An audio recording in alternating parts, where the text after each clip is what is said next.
So this is a little demo on how to sync video and audio, and we're also going to use Ambisonic audio in Reaper.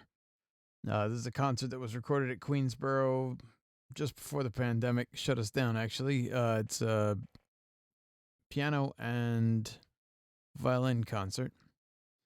You'll find two files. I've trimmed them down for you. This is the video file here, and this is the Ambisonic audio file, which is AmbiX. And of course, I've got a Reaper window here open already. So to start it off, we'll import the video file.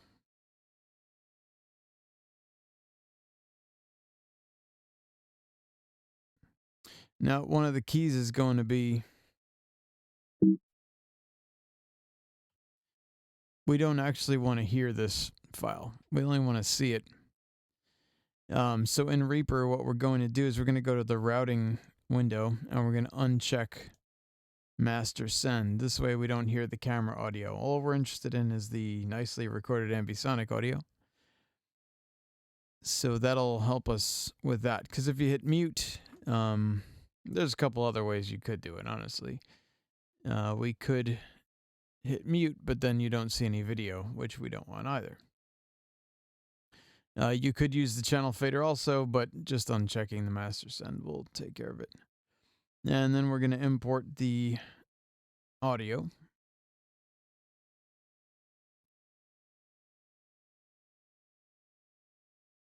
Now we're going to drag it to its own track here.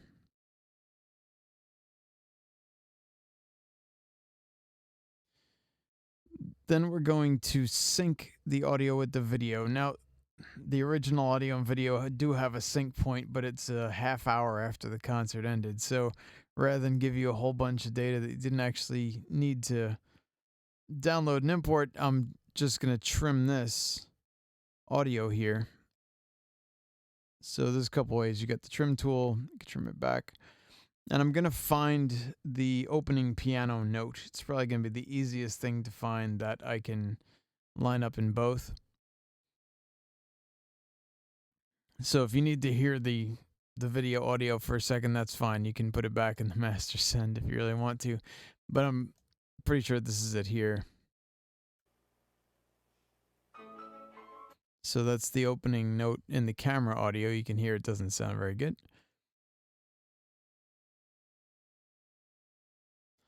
And I'm going to find that same thing in the Ambisonic audio.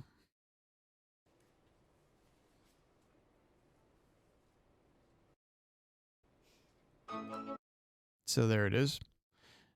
So the only trick here is going to be to line up the waveforms as best we can. It's usually done way zoomed in so we can really get it right. Nothing like having out of sync video and audio drives me crazy.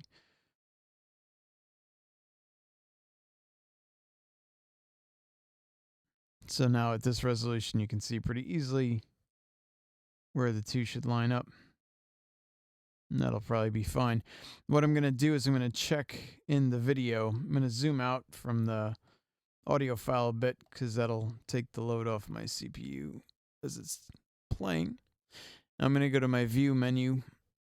And you can see the shortcut is Shift Command V if you want to toggle the video window. I'm just going to play back and I just want to see how well in sync this actually is.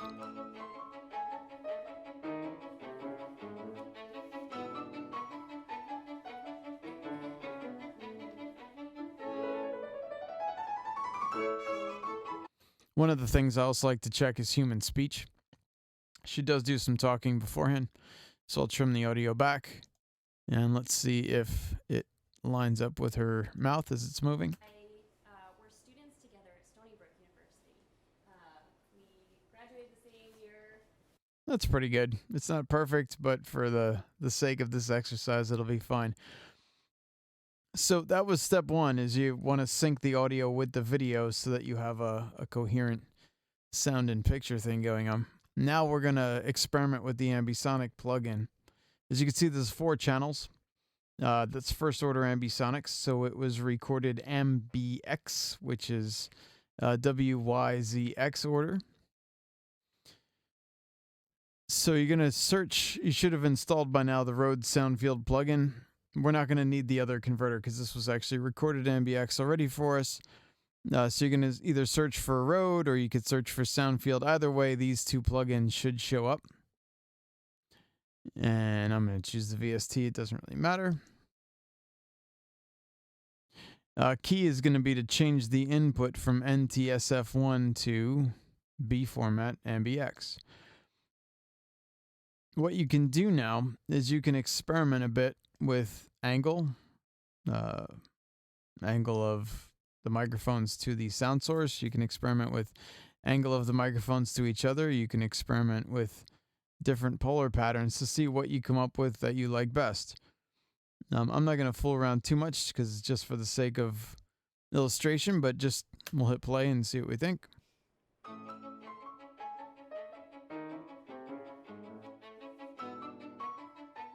So you could say, oh, I like this, or maybe you want to try Bloomline.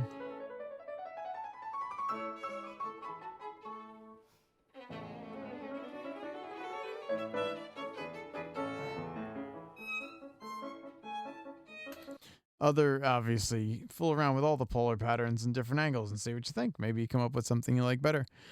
One other thing you could fool around with if you really want to is you could duplicate this audio track and create a spot mic that you could train on any source that you prefer. So let's say I wanted to pick up maybe a little bit more for speaking in the beginning. So there's a few things I could do. Number one, I could rotate, and this is something you can automate after you've got this all set up. So that that's right in the center. And of course, once it comes back to the music, you would automate the rotation back to whatever you decided was best. But we could also duplicate this track.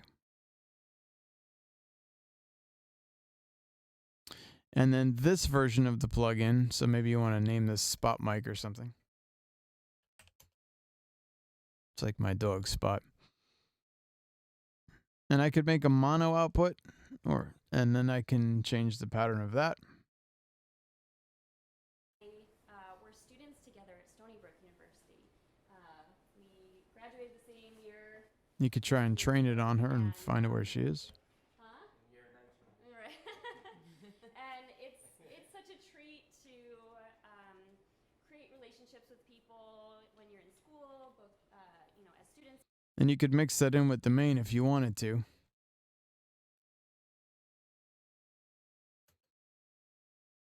So you can get a little bit more of her speaking. Nope, but I wanted to do it where she was speaking. Of course, then you'd want to mute it during the actual musical performance, unless you're going to use this as a violin spot mic too. And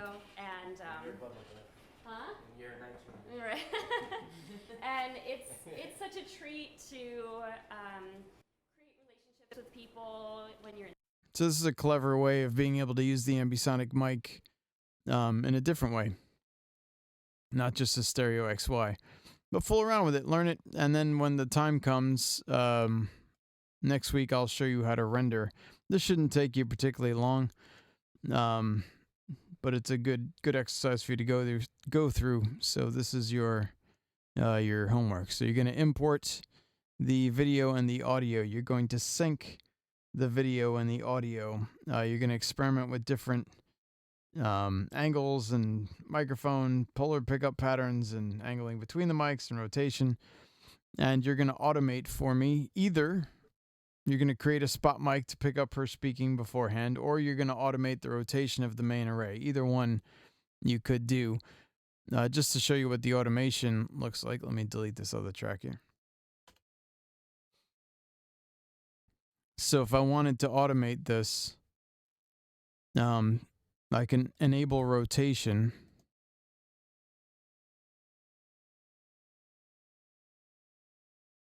And I'd recommend finding the point that you like.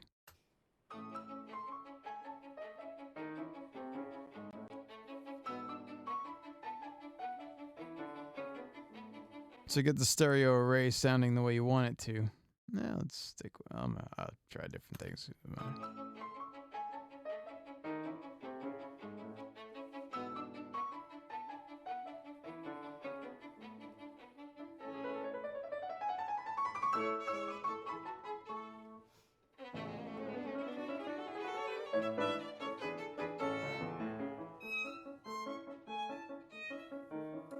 Yeah, change it to taste. But that's going to be my starting point.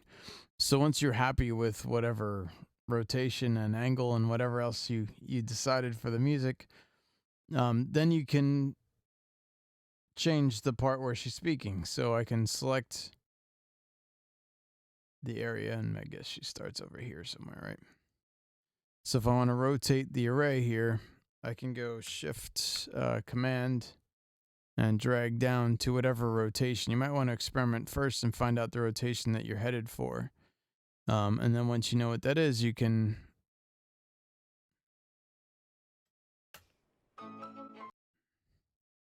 create relationships with people. so it's a little too far, right? Both, as students and then and professionally, and then get to build on those relationships, both personally and professionally. So we're So really something like great that, maybe. here. And we have two pieces we'll play for you by Beethoven. Would you like to say a bit?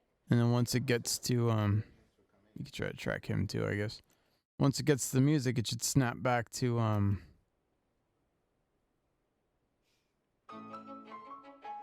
what I liked before.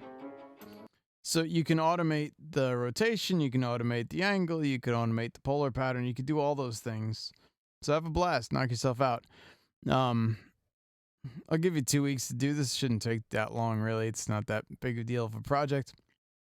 And then I'll show you how to render next time we meet. So enjoy your week off, and I'll see you guys. I'll see you guys next week.